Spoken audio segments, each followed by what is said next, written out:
So this is a downfall of James Corden. James Corden is the living definition of never meet your idols, because even though he rose to stardom as a lovable comedian who earned the adoration of his fans by being genuinely grateful for the success he'd achieved, and then became one of the most popular and endearing late-night talk show hosts on US television. It really isn't lost on me what a privilege it is to be given a show like this, and I will really do my best not to let any of you down, truly.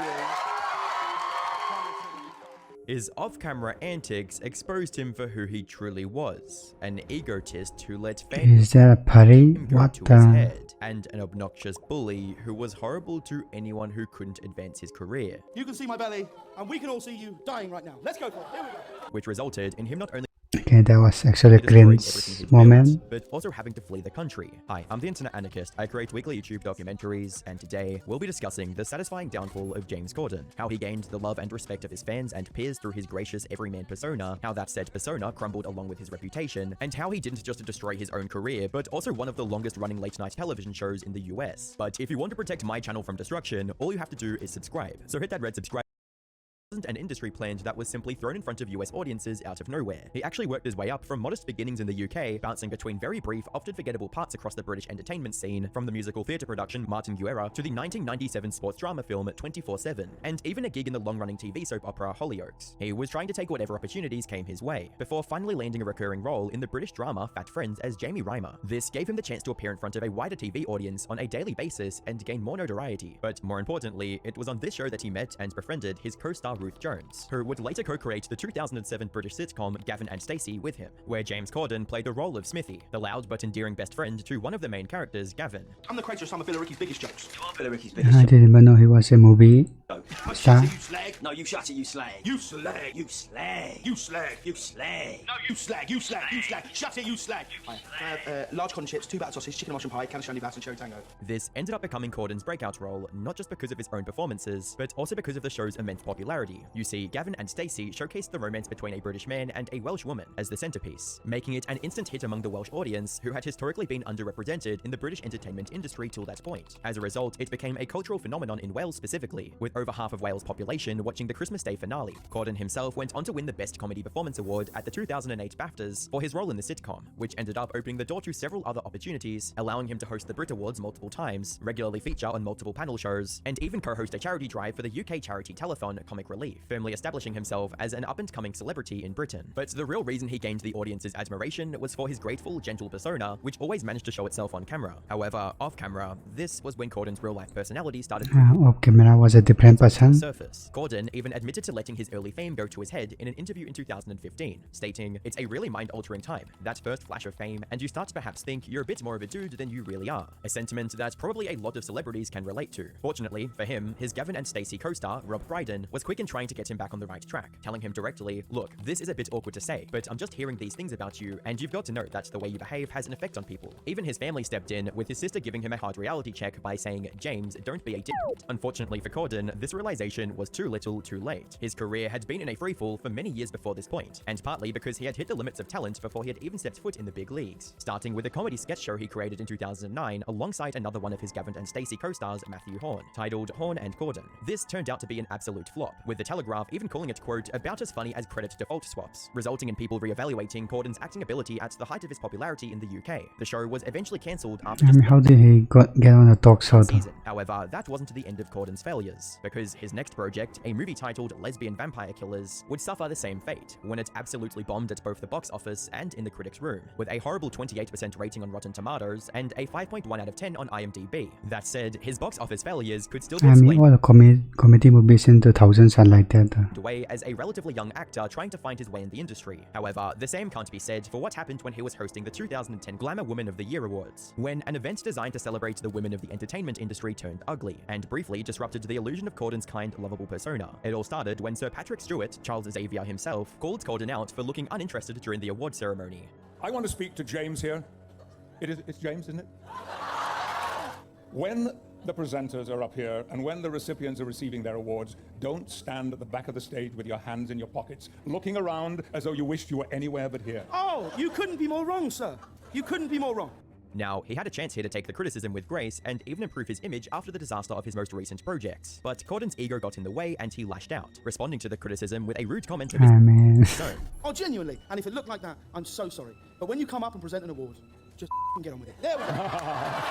And the situation only escalated from there, with Corden having another outburst because of Sir Stuart taking a dig at his weight. Sorry, I'm waiting for the punchline. Go on. No, seriously, go on. Okay. No, go on. why is he bullying See my him? belly, and we can all see you dying right now. Let's go for it. Here we go. Later on in the show, Zoe Saldana, who had won Best Actress of the Year for her role in Avatar, tried to defuse the situation with humor. For whatever it's worth, I like your belly, so. But that didn't stop the pair from overshadowing her moment with their heated argument in the background. But I Let's do it off camera, would bruh. pay to see Sir Patrick Stewart dying on stage any day, so. Now, granted, some people still believe Sir Stuart was in the wrong for calling Corden out publicly when he could have just had a quiet word with him backstage. That said, the manner in which Corden lashed out was still distasteful and unnecessary, and ended up showing a side of him that was uncharismatic, rather than the lovable Smithy that the UK audience had grown to love. However, despite his outburst, Corden would go on to get even bigger opportunities, mostly on name recognition, the most famous of which has to be his role as the host of A League of Their Own, a sports-based comedy talk show consisting of some of the biggest TV and sports stars in the UK. He also started getting more roles in musical theatre plays like One Man, Two Governors, which seemed like a step in the right direction. I've got 2 jobs. How did that happen? Oh, you got to concentrate, ain't ya? With 2 jobs. I mean, I can do it, as long as I don't get confused. But I do get confused. With the show even making its way to Broadway and even earning him a Tony Award for Best Actor in 2012. Despite his slightly problematic behavior in the past, it seems like Corden had a clear path ahead of him in the British entertainment industry. However, just a couple of years later, Probably this controversy over increased spam. Corden took a gamble on himself, deciding to grab an opportunity that changed everything for him. In 2014, the host of CBS's The Late Late Show, Craig Ferguson, announced that he was stepping away permanently. This decision came as quite a shock to longtime fans of the show, especially when they learned that his replacement would be none other than James Corden. Naturally, this announcement was met with plenty of confusion. After all, most of the US audience had never been exposed to James Corden's work. On top of that, the man he was replacing wasn't just any other talk show host. He was an icon. You see, with Craig Ferguson as the host, The Late Late Show had set itself apart from the classic late-night talk show format for the past 10 years, foregoing all the scripted questions and forced celebrity anecdotes for real, unplanned conversations. I get to open a box and take out a mouth organ? Really? Don't say it like it sounds dirty. Actually, do say it like it sounds. Every time I think about it, yeah, that's true. And I know, oh my gosh. Well, I was there during summer too, so it goes on all night long. Which helped the audience relate to the celebrities they were seeing on a more personal level. Is But that Zoe Desna? with James Corden, even though he came off as quite humble and grateful, It really isn't lost on me what a privilege it is to be given a show like this, and I will really do my best not to let any of you down. Truly. the audience was hesitant that he'd be able to replace Ferguson's success. However, Corden had an advantage over Ferguson that no one realized. He knew how the newer generation consumed content. While TV ratings were still important, he realized that the real money was in creating viral moments that could be shared online the next day. So instead of focusing on long monologues for the live audience that his predecessors had done, Corden with his team created a couple of new segments with the intention of creating those viral moments, which eventually led to the creation of one of the most popular late-night TV segments, Carpool Karaoke, where Corden drove around Los Angeles with his guests singing their songs, while having deep, unfiltered I conversations with mean, them they're not even driving, right? between. They pull something. They sent me a lot of contact boxes. Did you just wear them once and just throw them out? Yeah. Do you seriously?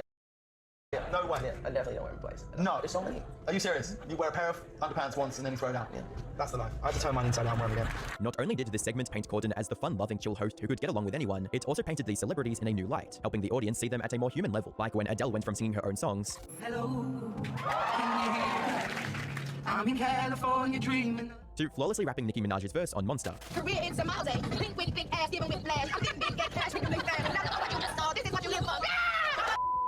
Another such segment was Spill Your Guts or Fill Your Guts, where both the guests and Corden had to either answer very personal questions or eat some disgusting food, which once again helped the audience both online and in the studio gain a deeper understanding of their favorite celebrities. These segments were also coupled with a new show format where Corden interviewed several celebrities together, so they could play off each other. How did I imagine? Here's a good one. Put together, this ended up making his show a massive success, with it reaching over 10 million on YouTube by 2017, making the CBS executives look like visionaries for going all in on this relatively unknown British comedian, who has now started becoming one of the most popular talk show hosts in the US. Corden's digital dominance with his late night show also translated into several other high-profile hosting opportunities. In 2016, he hosted the Tony Awards, giving him a chance to showcase his musical theatre talents, while in 2017 and 2018, he hosted the Grammys. Suddenly, Corden had become the US entertainment industry's go-to guy for hosting responsibilities as well. His harmless, non-threatening persona made him the perfect face for the entertainment industry's biggest events. However, just when Corden was starting to cement his place as the de facto host of Hollywood, he started slipping up in a major way, starting from a seemingly harmless spill your guts or feel your guts segment with fellow talk show host Jimmy Kimmel that turned embarrassing. It was Kimmel's turn to ask Corden a personal question, and it ended up being a pretty easy one. Name 2 of the cameramen in this room. But to his Semi gimel ko cancel ra. embarrassment, Corden didn't know the answer. He tried to stall for time by laughing, Wa sali ka on. but ultimately couldn't come up with anything except for an excuse that no one bought. It's a different crew tonight, actually. Now, the live audience may have been laughing this off, but Corden's inability to name 2 of the staff members he works with almost every day rubbed plenty of people the wrong way, with several people leaving comments on YouTube like, the fact that James Corden couldn't name 2 of his camera operators speaks volumes about him, and what an absolute power move by the segment's producer to approve that question. Imagine having your own crew work against you behind the scenes and expose you as a terrible person. The next dent in Corden's harmless guy persona took place in October 2017, when the allegations against Harvey Weinstein were at their peak. Corden, as a part of his monologue as the host for the Amfar Gala, decided to make light of the situation by making an incredibly inappropriate joke that wasn't received well. Right here in LA, it's so beautiful. Harvey Weinstein has already asked tonight up to his hotel to give him a massage. By now, the gap between Corden's on-camera and real-life persona was getting bigger and bigger. However, he would only go on to make things worse for himself by hosting one of the most disastrous Ask Me Anythings in Reddit history, where 2 comments in particular highlighted exactly why people were starting to turn on him, starting with a comment that read, "Hey James, you won't remember me, but me and my friends sat at a table next to you and Harry Styles plus some others in Manchurian Legends in London's Chinatown about 6 years ago. We didn't bother you, but you were a massively entitled who yelled and treated the waitstaff like shit. And when one of my party politely suggested you calm down, you got really aggressive and threatening. So my question is this, why did Harry seem so cool while you were a massive throbbing ballant?" Followed up by another comment stating, "Massive in person. I saw a league of their own filming live, threw multiple tantrums over minor things at the production staff, with him being incredibly rude to them, which made the other regulars seem very awkward like it was usual. Between each take, the other celebs would be chatting amongst themselves, bantering about. James was glued to his phone. At the end of filming, people got up to get a picture with James, and he massively kicked off shouting at people to go away and to go back to their seats. And the few he did let have pictures with, he was moody as. Seeing him like that made me realize everything Is it after eating or during eating? of his on TV. I mean, during eating, I can see. Complete persona. Even most of the other comments that didn't include an anecdote about his behavior were still loaded with insulting questions, such as, "Why are you, James, such a deeply unpleasant person? Did your parents raise you that way? And ever thought about coming back to the UK? And if so, what can we do to stop it?" I mean, this is just insulting. I mean, they don't provide any value. In the end, Corden only answered 5 questions before walking away and closing the thread, but the damage was already done. Plus, it didn't help that all his roles in following movies were both critical and box office failures, starting with his role as lead in the movie Cats that came out in 2019. I'm not a bust up Jones. I'm not skin and bones. In fact, What is that? I'm remarkably fat. Which was so universally hated that it received both a 2.8 out of 10 on IMDb and a 19% rating on Rotten Tomatoes, with people specifically pointing out Corden's performance as unbearable, leading to even Ricky Gervais making fun of it in his 2019 Golden Globes monologue. The world got to see James Corden as a fat pussy. He was also in the movie Cats, but no one saw that. However, Corden still had a chance here to regain some of his lost popularity by trying to defend the efforts the cast and crew put into the movie. But not only did he not do that, when asked about the movie on The Late Late Show, he replied, I don't know, I haven't seen it, so I've not watched the film. By this point, Corden's reputation as a host and Okay, that's just. especially as a movie star had gone down He just wants to make money. That's all. the drain, evident from the petition created on November 5th, 2021 to keep James Corden out of the production of Wicked the movie, which racked up over 100,000 signatures. His presence in the Friends reunion episode in 2021 wasn't received well either, especially since he had no prior link to the show. But perhaps the most damaging incident for his reputation occurred in November of 2022, when Corden was banned from a popular New York restaurant named Balthazar. According to an Instagram post the restaurant's owner, Keith McNally, made in October 2022, Corden had apparently been extremely nasty towards the manager after allegedly finding a hair in his food. He demanded that the manager bring him and his party another round of drinks and to make all the drinks they've ordered so far on the house. Otherwise, he would leave a negative Yelp review of the restaurant. Later on, he also became furious with the waitstaff after they made a mistake with his wife's A omelet, negative review. allegedly yelling like crazy at the waiter, telling them they can't do their job, and that maybe he should go in the kitchen and cook the omelet. As this post started gaining traction, Corden immediately apologized. As her meal came wrong to the table the 3rd time, in the heat of the moment, I made a sarcastic, rude comment, right, about cooking it myself, and it is a comment I deeply regret. And got himself unbanned. However, this did little to repair the damage to his reputation, as this incident once again highlighted Corden's complete lack of respect towards anyone who couldn't advance his career. To make things worse, Corden would even later go on to say that he didn't do anything wrong on any level, shrugging off any responsibility for his actions once again. Following the Balthazar incident, more stories from Corden's past started resurfacing, resulting in the hate towards him reaching nuclear levels. And by 2023, it was hitting where it hurt the most, his wallet. The viewership of The Late Late Show was at an all-time low, costing CBS millions of dollars. Still, a majority of its viewers thought it would survive. That was until one of its most popular segments, Carpool Karaoke, was outed as fake, when a post started making the rounds on Twitter containing footage of James Corden's segment with Justin Bieber, revealing to everyone that Corden's car was being pulled along by a trailer at the front, meaning he wasn't driving the vehicle. Yeah, I think I know about himself. this. Now, in hindsight, that doesn't seem like a big deal, especially considering Corden's humorous response to the video. I swear to you, 95% of the time, I really am endangering the lives of the world's biggest pop stars. Now look, I'm going to be completely transparent with you right now. Here is a list of every Carpool Karaoke where I've used a tow, and this is a list of every one where I was driving the car, okay? However, for some, it ruined the authenticity Nah, of the segment, leading to public public outrage. And while this did negatively impact James Corden's reputation, who deserved it at this point, it unfortunately also had a serious impact on the Late Late Show itself, something it was never able to recover from. By January 2023, the weekly average viewers of the show had dropped from 915,000 viewers to just 671,000 viewers, largely because of James Corden's declining career and image. As a result, on April 28, 2023, exactly 8 years after he became the host of the show, Corden decided to step away. Now, he claimed that it was to spend more time with his family back in the UK. When Max, who's my eldest son, when he finishes 6th grade, that is a real moment for us where we knew and we always felt and I've always said that to move 14, 15, 16-year-olds around, you know, even if we went coast to coast or internationally, felt unfair. But almost no one believed this excuse. Most importantly, Corden had done so much damage to the show, the network didn't even want to think about bringing in a new host, and took it off air for good. Looking back at Corden's career, the comparisons with Ellen DeGeneres practically create themselves. Both rose to the top through their comedic talents, defined themselves as kind, humble individuals who were grateful for all the fame they'd achieved, until they were eventually exposed as entitled, obnoxious bullies who didn't care for anyone they deemed to be beneath them. James, however, also used his skills as a theatre performer to mask his real personality even better. Even now, after returning to the UK, James has continued his theatre career, and even reprised his role as Smithy in the Christmas 2024 Gavin and Stacey special episode. However, that won't undo the damage that he's already done to his reputation, just like Tix and Roses, who lost everything after she was caught faking a very serious... Yeah, I've seen this one. Sanebitu.